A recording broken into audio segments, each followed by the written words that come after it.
Happy day, welcome to stock insights. நம்ம சேனலில் daily stock நியூஸோட updates தான் பார்த்துட்டு வரோம். இந்த கண்டென்ட்லாம் Economic Times, CNBC, TV 18, NDTV Profit, மணி கண்ட்ரோல்லேருந்து எடுத்திருக்கேன். நான் செபி ரிஜிஸ்டர் அட்வைசர் கிடையாது. நீங்கள் இன்வெஸ்ட்மெண்ட் பண்ணுறதுக்கு முன்னாடி உங்கள் ஃபினான்ஷியல் அட்வைசரை கன்சல்ட் பண்ணிவிட்டு இன்வெஸ்ட்மெண்ட் பண்ணுங்கள். இன்றைக்கி ஜூலை 3 என்னென்ன இம்பார்ட்டன்ட் நியூஸ் எஸ்டர்டே வந்திருக்குன்னு பார்க்கலாம். இந்தியன் கவர்மெண்ட் அவங்களோட ஸ்டேக் இன் வோடஃபோன் ஐடியா இப்போதைக்கு எவ்வளோ இருக்குன்னா 49% இருக்குது. இதை இன்னும் நாங்கள் இன்க்ரீஸ் பண்ண மாட்டோம்னு கவர்மெண்ட் ஆஃப் இந்தியா சொல்லியிருக்காங்க. யார் சொல்லியிருக்காங்கன்னு பார்த்தீங்கன்னா டெலிகாம் மினிஸ்டரான ஜோதி ஆதித்யா சொல்லியிருக்காங்க. எஸ்டர்டே அவங்க சிஎன்பிசி டிவி 18க்கு பேட்டி கொடுத்துருக்காங்க. அதில் சொல்லியிருக்காங்க அப்படி 49% எபோவ் போச்சுன்னா அது ஒரு கவர்மெண்ட் கம்பெனி, பிஎஸ்சி கம்பெனியாக மாறிடும். ஸோ அது இப்போ தேவையில்லை. இதை பற்றி ஃபர்தராக டிஸ்கஸும் பண்ண வேணாம்னு சொல்லியிருக்காங்க.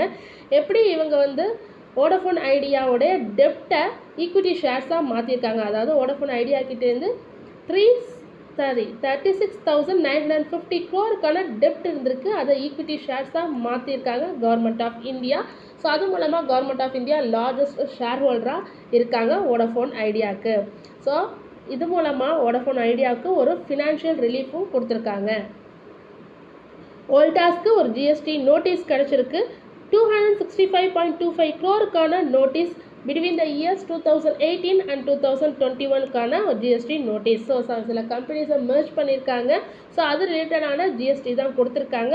வோல்டாஸ் எந்த ஆக்ஷனும் எடுக்கிறதுக்கு முன்னாடி நாங்கள் எக்ஸ்பிளைன் பண்ணுறோன்னு சொல்லியிருக்காங்க ஜிஎஸ்டி டிபார்ட்மெண்ட்க்கு.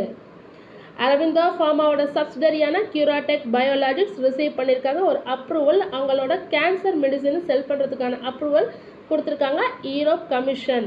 நேம் பார்த்தீங்கன்னா டாசோபிளைஸ்ன்றதை ஈரோப்பில் செல் பண்ணலாம். ஸோ இது மெயினாக எதுக்காக யூஸ் பண்ணுறாங்கன்னா பிரீஸ்ட் அண்ட் ஸ்டொமக் கேன்சர்ஸ்க்கு யூஸ் பண்ணுற மெடிசின். நைக்கால 2% ஸ்டேக்கை செல் பண்ண போகிறதா சொல்லியிருக்காங்க. Bank of family through block deal மூலமாக தான் நடக்க போகுது. $150 million ஒர்த்தான இந்த ஷேர்ஸ் நடக்க போகிறதா சொல்லியிருக்காங்க. ஜூலை 2 க்ளோசிங் ப்ரைஸ்லேருந்து 4 to 5% டிஸ்கவுண்ட்டில் தான் நாங்கள் செல் பண்ண போகிறதா சொல்லியிருக்காங்க. இது செல் பண்ண பிறகும் அவங்கக்கிட்ட எவ்வளோ ரிமைனிங் ஸ்டேக் இருக்குன்னா 2 to 2.5% ஸ்டேக் இருக்கிறதா சொல்லியிருக்காங்க bank of family. Infosys employee arrest ஆகிருக்காரு. அவங்களோட ஃபீமேல் கொலீக்ல ரெஸ்ட் ரூமில் தப்பாக படம் எடுத்திருக்காங்க. ஸோ பெங்களூர் கேம்பஸில் தான் இது நடந்திருக்கு. ஸோ இதை பற்றின ஃபர்தராக இன்வெஸ்டிகேஷன் போயிட்டுருக்கிறதா சொல்லியிருக்காங்க இன்ஃபோசிஸ். கோல்ட்மேன் சாக்ஸ் எஸ்பிஐ கார்ட்ஸ் அண்ட் பேமெண்ட்டை டவுன்கிரேட் பண்ணியிருக்காங்க. பைலேருந்து நியூட்ரலுக்கு மாற்றிருக்காங்க. டார்கெட் ப்ரைஸையும் 1,006 கம்மி பண்ணியிருக்காங்க. அதனால் இன்னைக்கு எஸ்டர்டே ஜூலை 2 அரௌண்ட் 2 to 3% வரைக்கும் டவுனில் ட்ரேட் ஆகிட்டு இருந்தது எஸ்பிஐ கார்ட்ஸ் அண்ட் பேமெண்ட்ஸ். அதாவது 907 to 915 இடையிலேயே ட்ரேட் ஆகிட்டு இருந்தது. அவென்யூ சூப்பர் மார்க்கெட் அவங்களோட Q1 சேல்ஸ் டேட்டா கொடுத்துருக்காங்க. 16% இயர் வைஸ் இன்க்ரீஸ் ஆகிருக்கிறதா சொல்லியிருக்காங்க ஏப்ரல் ஜூனுக்கானது. அது மட்டும் இல்லாமல் அவங்க எவ்வளோ எஸ்டிமேட் பண்ணுறாங்கன்னா அவங்களோட சேல்ஸ் ஃபார் Q1 மட்டும் 15,932 crore எக்ஸ்பெக்ட் பண்ணுறதா சொல்லியிருக்காங்க.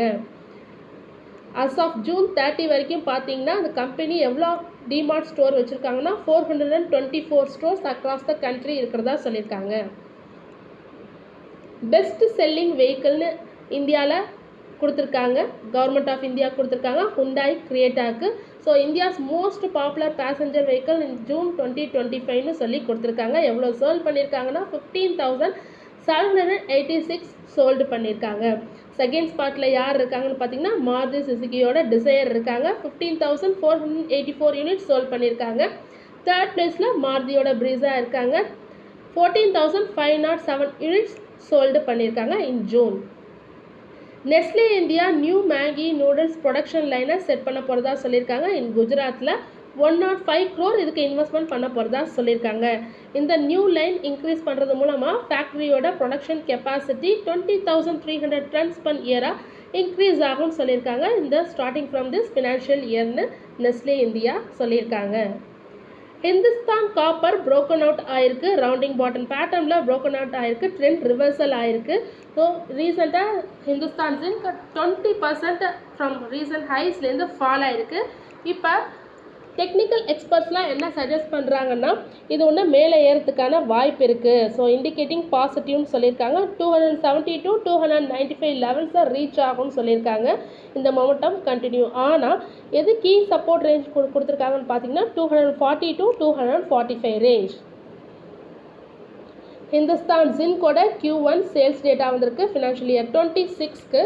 அவங்களோட மைண்ட் மெட்டல் அவுட்புட் பார்த்தீங்கன்னா எவ்வளோ கிடச்சிருக்குன்னா 2,65,000 டன்ஸ் கிடச்சிருக்கு. இது ஒரு ஹையஸ்ட் ஃபஸ்ட் எவர் குவார்ட்டர்னு சொல்லியிருக்காங்க. 1% இயர் ஆன் இயர் க்ரோத் ஆயிருக்குன்னு சொல்லியிருக்காங்க. ஆனால் ப்ரீவியஸ் குவார்ட்டரோட கம்பேர் பண்ணும்போது 15% லோயர்னு சொல்லியிருக்காங்க. And then refined metal production எவ்வளோன்னு சொல்லியிருக்காங்கன்னா 2,50,000 டன்ஸ்ன்னு சொல்லியிருக்காங்க. லாஸ்ட் இயர் கம்பேர் பண்ணும்போது 5% லெஸ், ப்ரீவியஸ் குவார்ட்டரை கம்பேர் பண்ணும்போது 7% லெஸ்ன்னு சொல்லியிருக்காங்க.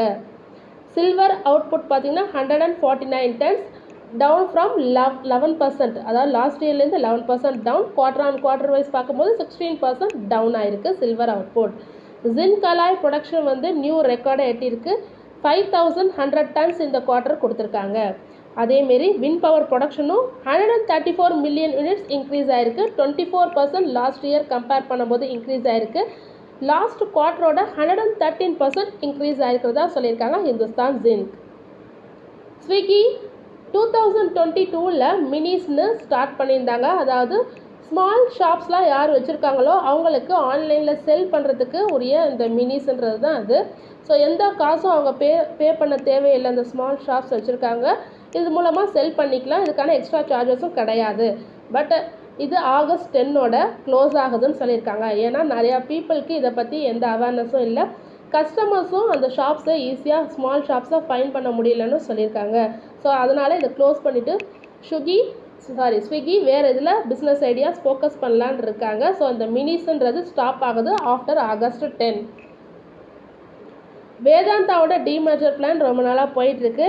மினிஸ்ட்ரி ஆஃப் பெட்ரோலியம் இதுக்கு அப்ஜெக்ஷன் தெரிவிச்சிருக்காங்க. ஸோ என்சிஎல்டி ஹியரிங் வந்து எஸ்டர்டே நடந்திருக்கு. அதில் மினிஸ்ட்ரி ஆஃப் பெட்ரோலியம் அப்ஜெக்ஷன் தெரிவிச்சிருக்காங்க.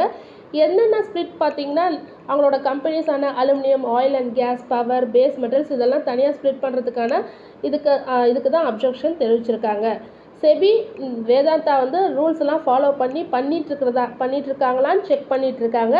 என்எஸ்சி இதுக்கு ஆல்ரெடி நோ அப்ஜெக்ஷன் சர்டிஃபிகேட் கொடுத்துட்டாங்க. என்ஓசி சர்டிஃபிகேட் ஆல்ரெடி கொடுத்துட்டாங்க. இந்த நெக்ஸ்ட் ஹியரிங் ஆகஸ்ட் 20 நடக்க போகிறதா சொல்லியிருக்காங்க. வேதாந்தா இந்த டிமெர்ஜரை டெட்லைன் வந்து எக்ஸ்டெண்ட் பண்ணியிருக்காங்க. செப்டம்பர் 30 வரைக்கும் எக்ஸ்டெண்ட் பண்ணியிருக்காங்க. எதனாலனா அப்ரூவல்ஸ் கிடைக்கல. ஸோ அதுக்காக தான் இதை எக்ஸ்டெண்ட் பண்ணியிருக்காங்க. கோரமண்டல் இன்டர்நேஷ்னல் ஆல்ரெடி அவங்க பை பண்ண ஆரம்பிச்சிட்டாங்க. 53.13% ஸ்டேக் NACL இண்டஸ்ட்ரியில் பை பண்ண ஆரம்பிச்சிருக்காங்க. அது மட்டும் இல்லாமல் ஓப்பன் ஆஃபர் மூலமாக மோர் ஷேர்ஸ் ஃப்ரம் பப்ளிக் இன்வெஸ்டர்ஸ் கிட்டேருந்து பை பண்ண ஆரம்பிச்சிருக்காங்க. ஃப்ரம் May 13 to May 26 வரைக்கும் ஆரம்பித்து முடிச்சுட்டாங்க. பட் ஆனால் இந்த ப்ராசஸ் ஃபுல்லாக கம்ப்ளீட் ஆகிறதுக்கு என்டையர் டீலும் செப்டம்பர் 2025 கம்ப்ளீட் ஆகிடும்னு சொல்லியிருக்காங்க. மைக்ரோசாஃப்ட் 9,000 எம்ப்ளாயீஸை லே ஆஃப் பண்ண போகிறதா சொல்லியிருக்காங்க. To cut the cost and streamline operations எல்லாம் பண்ணுறதுக்காக தான் அந்த லே ஆஃப் பண்ணுறோன்னு சொல்லியிருக்காங்க.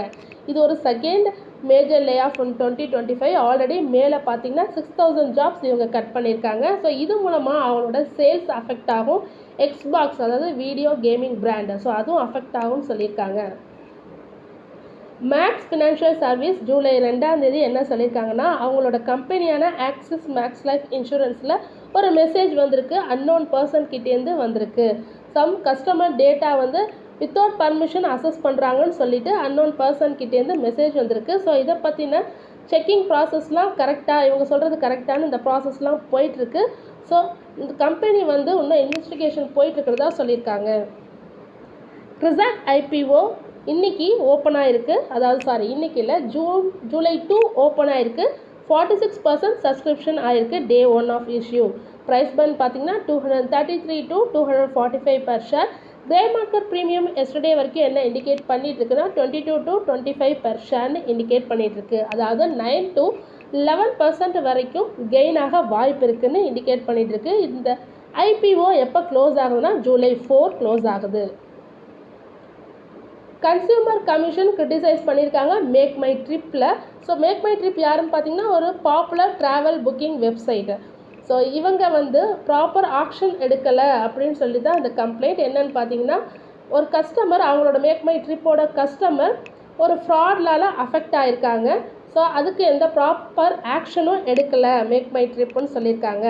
கஸ்டமரோட ப்ரைவேட் பர்சனல் இன்ஃபர்மேஷன் எல்லாமே லீக் ஆகிருக்கு. அவங்களோட பர்மிஷன் இல்லாமல் அந்த டேட்டாலாம் லீக் ஆகிருக்கிறதா சொல்லி தான் கம்ப்ளைண்ட் கொடுத்துருக்காங்க. மேக் மை ட்ரிப் வந்து இதுக்கான எந்த ஆக்ஷனும் இது வரைக்கும் எடுக்கல, இந்த ப்ராப்ளமும் சால்வ் பண்ணலன்னு சொல்லியிருக்காங்க consumer commission. PNB Housing Finance raise பண்ண போகிறதா சொல்லியிருக்காங்க. 10,000 funds by using non convertible debentures மூலமாக தான் பண்ண போகிறதா சொல்லியிருக்காங்க. அதுவும் ப்ரைவேட் பிளேஸ்மெண்ட் மூலமாக. இது ஒன்று இல்லை அதுக்கு மேற்பட்ட பிரிவுகளாக பண்ண போகிறதா சொல்லியிருக்காங்க பிஎன்பி ஹவுசிங் ஃபினான்ஸ்.